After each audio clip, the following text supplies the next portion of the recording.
पहिला पाऊस आणि काय तो मातीचा सुगंध.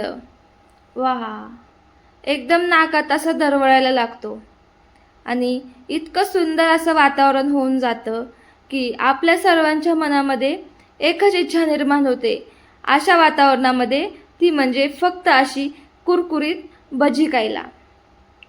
चला तर मग आज आपण बनवणार आहोत एकदम कुरकुरीत आणि गरमागरम अशी टेस्टी भजे.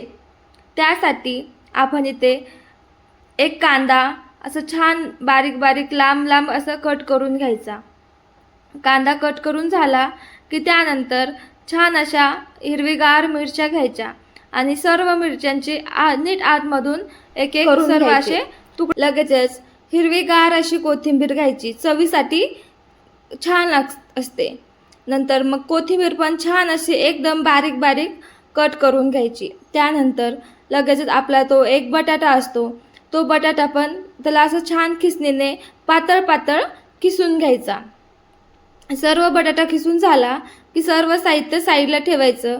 नंतर लगेचच एक वाटी बेसन पीठ घ्यायचं, त्यामध्ये छान अशी बारीक चिरलेली आपली कोथिंबीर टाकून घ्यायची.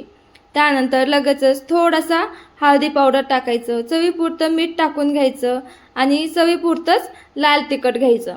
त्यानंतर 1 चम्मच जिरे आणि थोडंसं ओवा टाकून घ्यायचा. नंतर लागेल इतकंच पाणी टाकून छान असं आपलं पीठ छान असं मळून घ्यायचं. त्यानंतर गॅस चालू करून लगेचच त्याच्यावरती कढई गरम करायला ठेवायची, तेल टाकून घ्यायचं आणि पहिलं स्टार्टिंगला आपण सर्वात प्रथम बटाटा भजी करून घेऊ. त्यासाठी मी सर्व बटाटे असे पिठामध्ये मिक्स करून एक एक सर्व भजे तेलामध्ये छान असे क्रिस्पी कलर गोल्डन कलर होईपर्यंत तळून घ्यायचे. एकदम कमी गॅसवर भजे तळून घ्यायचे, जेणेकरून मधला बटाटा छान असा नरम होईल. त्यानंतर आपले बटाटा भाजी सर्व तळून झाले की त्याला छान असं साईडला काढून घ्यायचे. आपण ज्या मिरच्या कट करून ठेवल्या होत्या ना, त्या पण मिरच्यांना छान असं पिठामध्ये मिक्स करून त्याच्यामध्ये छान असे मिरची भजे काढून घ्यायचे. म्हणजेच आपल्याला कसं सर्व प्रकारचे भजे ऑप्शन म्हणून खाता येतील. ते भजे पण छान असे गोल्डन गोल्डन होईपर्यंत तळून घ्यायचे. भजे पण एकदम छान असं मंद आचेवर तळायचे, जेणेकरून आपलं पीठ आतमध्ये छान असं शिजल्या जातं. भजे छान तळून झाले की ते पण भजे काढून घेऊन साईडला ठेवायचे. त्यानंतर लगेचच मग बारी येते ती आपल्या सर्वांची फेवरेट म्हणजेच कांदा भजी. मग ते पण कांदा छान असा पिठामध्ये कालून घ्यायचा आणि एकदम छोटे छोटे असे त्याचे तेलामध्ये भजे सोडायचे. सर्व भजे सोडून झाले की त्याला परत छान असं लो गॅस करायचा.